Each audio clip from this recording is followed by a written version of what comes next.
Welcome back to the Best PT Podcast. This is episode 4.11, Physical Therapy Tests and Measures for the Cardiopulmonary System. Starting with the angina pain scale, a scale of 1 to 4. A rating of 1 indicates mild angina, 2, moderate to bothersome, 3, moderate to severe uncomfortable angina, and 4, the most severe pain ever experienced, so jumps very quickly from 3 to 4.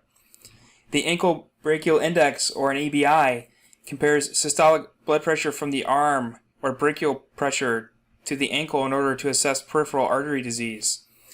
You do this by taking both pressures and dividing the ankle pressure by the brachial pressure. So a ratio of less than 0.4 indicates a severe blockage, with possibly claudication pain at rest.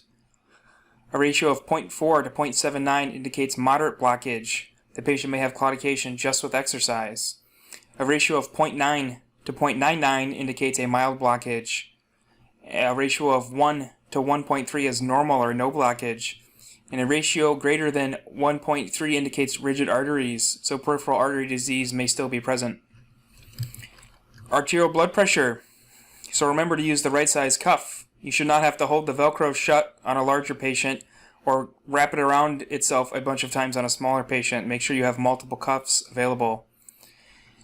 Inflate the cuff to the point that you can no longer hear any heartbeats, and then add 20 millimeters of mercury to that for the starting occlusion point.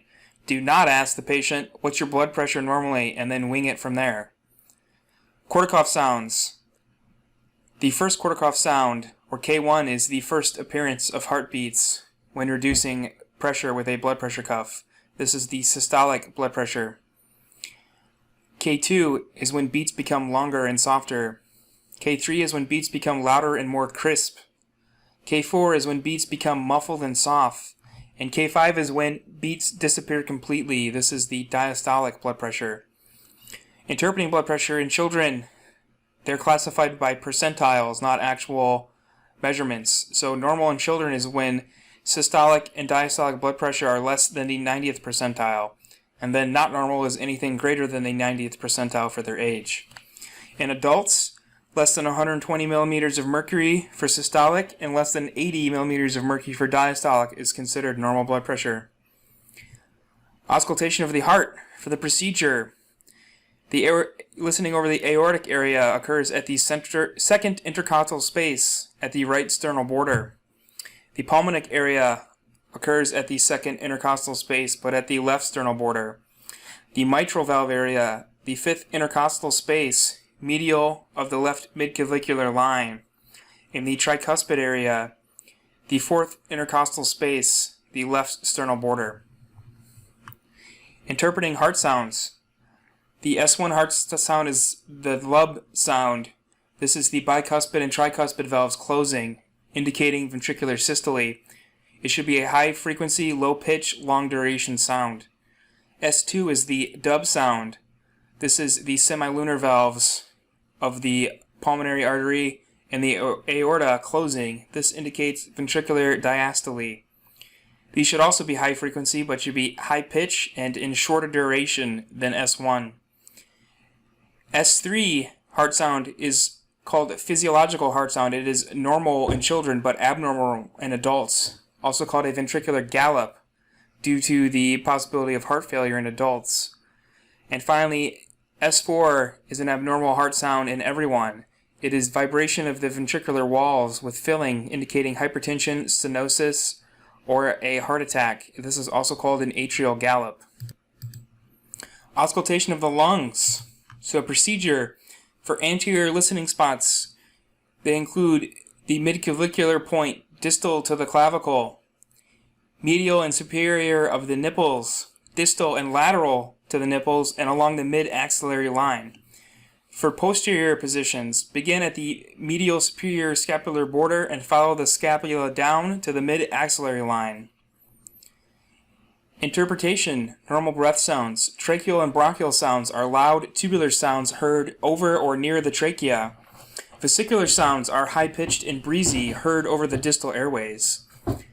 Abnormal breath sounds. Crackles, also called rales. There are wet crackles, which is the movement of fluid during inspiration, and dry crackles, the sudden opening of closed airways. Pleural friction rubs are dry crackling sounds heard during both inspiration and expiration, and heard over the spot where the patient usually feels lung pain. Rhonchi are continuous low-pitched snoring or gurgling sounds heard during inspiration and expiration. Stridor are continuous high-pitched wheezes heard with inspiration or expiration. Wheezing is a continuous musical-like sound. And abnormal bronchial breath sounds are the hearing of bronchial sounds where vesicular sounds should be. So if you hear a bronchial sound over the distal airways, that is abnormal. As well, any abnormal sounds are decreased, diminished, or absent. There are also voice sounds. So bronchophony is the increased vocal resonance, volume, and clarity of spoken words, such as saying 99. Egophony is when E sounds sound like A. I call these Canadian sounds. Whispered pectoral quill is easy recognition of whispered words when they should otherwise not be able to be heard. Capillary refill time. A normal refill time is when full color returns less than 2 seconds. Circumference measurement for limb edema should use a measuring board as well as 7 circumference sites along the limb to ensure that fluid is actually leaving the body and not just being redistributed to other spots in a limb. Classifying edema. Mild edema is when there is a less than 3 centimeter difference between limbs. Moderate edema, 3 to 5 centimeter difference between limbs. And severe edema, greater than 5 centimeter difference between limbs. Intermittent claudication testing.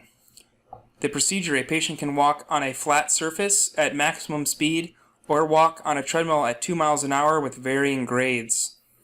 Interpreting these tests, the initial claudication distance is the pain-free walking distance a patient can perform. Absolute claudication distance is the distance when the test is terminated due to pain. You can also measure walking speed. Grading claudication. Grade 1 is when there is definite pain, but still modest. Grade 2, there is moderate pain, but you're able to distract the patient from their pain. Grade 3, intense pain, with the patient being undistractable from their pain. And grade 4 is unbearable pain. And finally, the location of symptoms usually corresponds to the area of stenosis. So pain in the buttock, hip, or thigh indicates stenosis of the aorta or iliac arteries. Pain in the calf, stenosis of the femoral or popliteal arteries. And pain in the ankle or foot, stenosis of the tibial or peroneal arteries. The dyspnea scale, 0 to 10. 0, no breathlessness at all. 0.5, very, very slight breathlessness. 1, very slight. 2, slight. 3, moderate. 4, somewhat severe. 5, severe. Jumps to 7 with very severe. Jumps again to 9 with very, very severe breathlessness. And then 10 is maximal breathlessness. That's it for episode 4.11, talking about physical therapy tests and measures of the cardiopulmonary system. Episode 4.12 will talk all about the electrocardiogram, the EKG or ECG. As always, the outline will be in the show notes. Thanks for joining me.